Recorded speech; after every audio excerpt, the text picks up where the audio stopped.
مرثية للكاتبة لمياء عايض الزيادي العتيبي، في جدتها رزيقة مسعود الزيادي العتيبي، أداء بركان عتيبي.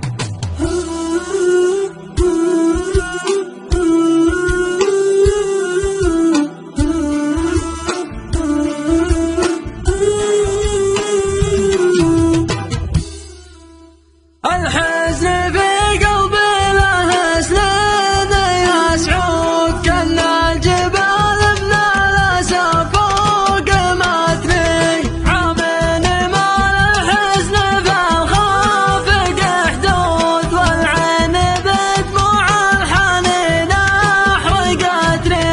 العمر ينقص من الأحزان في زود، وهموم فرقان نور عيني حنتني. أمي عطر دنياي لي ظل ممدود، على الدروب المستقيمة ربتني. بنت الرجال مزبنت كل مضهود، بكوني إني بنتها شرفتني. كانت حياتي قربها انهار وورود، ياما من انهار المحبة سقتني. راحت وانا قلبي من الحزن ملهود، لو جاع غصة الحنين اتركتني. نبع الحنان ومنبع الحب والجود، من فارقتني بسمتي فارقتني.